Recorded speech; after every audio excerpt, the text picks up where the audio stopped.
Yo, what is going on, guys? Speedy here, and today I'm going to talk about the top 5 units I want to see in Grand Cross. I'll be warned, there's going to be spoilers in this video, so if you guys want to be spoiled on like characters that will be coming out next season or something like that, I would recommend watching this video, but most people, already know who these characters are, so, stick around and watch the video. Also, if you guys want to change some of the units I made, for example, their skills or their passives, always feel free to comment down below what you would put in the unit, okay?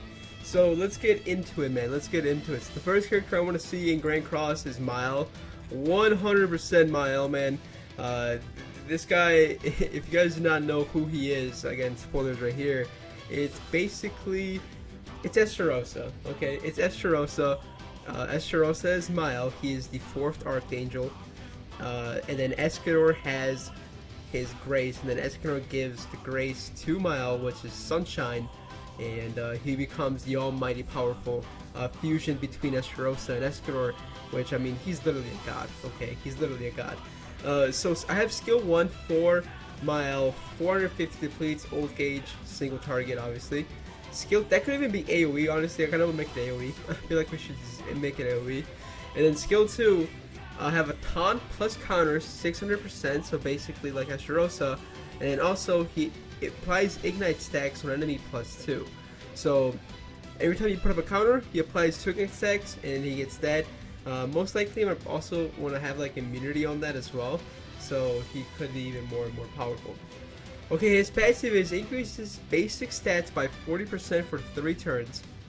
At max ultimate, so once he has his ultimate gauge full, lowers enemies attack by 30%. And then also he has a grace, so whoever he attacks or is attacked by, he applies 3 ignites on them.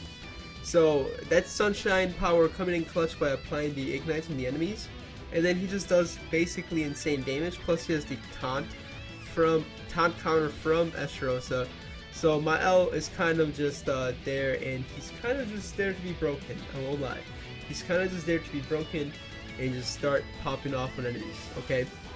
Next, we have, obviously you guys know the next one, right? You guys know the next one, okay? It is the boy, the one, Escanor! Yes, dude. We need this man in Grand Cross, man. We need the one. We need the one. Okay, so the one Escanor skill 1, 600 attack on all enemies and D-ranks their cards.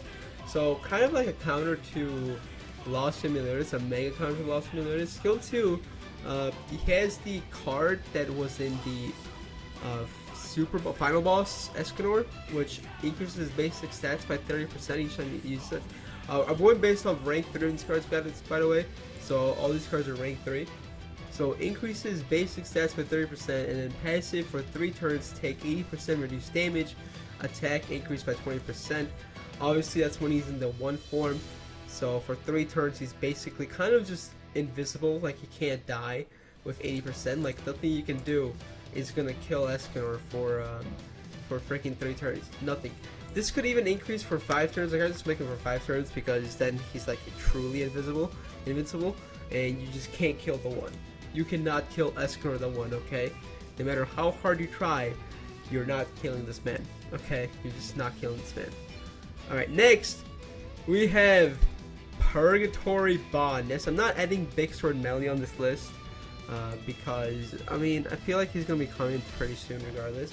But we definitely need Purgatory Bond, man. If you guys do not know, I believe at the end of Season 3, right, Bond gets sucked in the black hole in Hawk, and he goes to Purgatory. There's going to be more in the new season of that. Basically, he trains with Meliodas, like the true Meliodas is there, like his good half, and then he trains with them. Purgatory time is different than real time, so it's like he's been in there for like 500 years, and he just trains and trains and trains. The damage he takes in Purgatory is like intensified by like, it's like being in a nuke 24/7. And since Bond is immortal, so he becomes like immortal, and he can basically live a nuke, and he becomes insanely more powerful. Like whenever Bond comes out of Purgatory, he's like on the level of He's higher than like Zeldris and all that. He's on the level of like the Demon King. Well, not really, but he's close to it. He's like on the level of he can take on the one in combat and like kind of survive and kind of keep up. So he's on that level. Okay, Bond becomes insanely strong post Purgatory Bond. So skill 1, AoE 450, all enemies 30% lifesteal. Skill 2, taunt, and then whatever damage he takes for 2 turns, release it back for double the damage. So basically he puts up a taunt, whatever damage you do to Bond for 2 turns, he's basically immortal. You can't kill Bond, like he's gonna have so much lifesteal. And then passive for 3 turns, all HP with stats, 50% buff. So he's gonna be dishing out a bunch of damage with the taunt. So basically it's gonna make your opponent not want to attack you, okay? Not want to attack you. I can't wait for Purgatory Bond, man. Like, to actually come out to have a good Bond in the game. Purgatory Bond is probably my favorite Bond out of any Bond in Seven Deadly Sins. Like, he's so cool. He's just so cool. You guys aren't ready for Purgatory Bond, man. You just aren't ready. Okay, next we have Excalibur Arthur. So this was shown in the new season. It was Arthur, he pulled the Excalibur from the ground. Like, I believe Zeldris was trying to pull it out, he couldn't do it. And then Arthur comes along, he pulls it out, and he gains his immense power.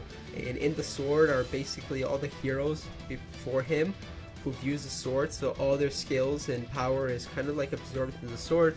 And then he just uses that power to fight Zeldris and all them, but I don't think it's enough. So skill 1, AoE, 450 all enemies. Wait, no, that's not. It's Bonds. My bad. Skill 1, 500 to all. Crit rate times 3, so he's going to be dishing out a ton of damage, especially if he crits. Skill 2, 300 to all and disables buffs and debuffs. And then passive, increase basic stats by 5% per turn. 35 max, can be stunned or petrified for 5 turns. So Excalibur Arthur is another powerful unit that's going to be coming out. Obviously, I believe if he does come out, it's going to be the best Arthur in the game. 100%. I mean, he's just so good once he gets the Excalibur, man. He's just so good once he gets the Excalibur. Yeah, I mean, he just kind of just wrecks. He kind of just wrecks shop. Okay, he kind of just wrecks shop. That's all there is to say about it. Okay, so yeah. Okay, next. Now this one, I don't think a lot of people have been expecting it, right? So this is more of a collab unit they could do if they ever get on a collab. And literally everybody and their mom wants a freaking Demon Slayer collab, so would I. So Tanjiro from Demon Slayer, skill 1, 500 on all enemies based on the resistance damage. Skill 2, inflicts amplified damage equal to 250 of attack on all enemies, and then increase attack unit stats by 5% per buff on heroes. So that kind of just falls with the skill 2, amplified buff. If they ever do decide to do a Demon Slayer collab, I mean, it's very possible, because Demon Slayer has been collabing with a lot of gacha games, and with the new gacha game they're coming out with, what better gacha to collab with other than Grand Cross to kind of promote their game and, you know, have a huge audience come to Grand Cross and play it because of Demon Slayer collab. I think it's a very high possibility. I mean, Grand Cross has had like, what, 3 collabs so far? We've had Slime, we had Attack on Titan. I mean, Attack on Titan collab like instantly indicates that anything is possible. And we could have a Demon Slayer. They did a KOF. So yeah. In the comment section below, I want you guys to tell me, what do you guys want to see as far as units in Grand Cross. Obviously, I didn't go too deep into spoiler territory because there was so many units I could have chosen, you know, to put on here. Like, for example, if you guys are watching here right now, I mean, obviously you guys don't care about spoilers, but we could have done, you know, King Meliodas, like adult form Meliodas. We could have done, you know, the Demon King. We could have done Zeldris when he's like the Demon King. So there were so many units I could have done. I just, you know, didn't want to go that deep because that's like, who knows, man, if Grand Cross is even going to be here until those units release, right? It's so far in the manga. But Miles next season, man. So next season is in January. Purgatory Bond's next season. We've already seen the one. We've already seen Arthur. So I feel like these units are way closer than intended and expected in Grand Cross. So yeah. Alright, if you guys enjoyed this video, make sure to do me a favor, drop a like, subscribe if you're new. Catch you guys in the next one. Peace. Have fun, man.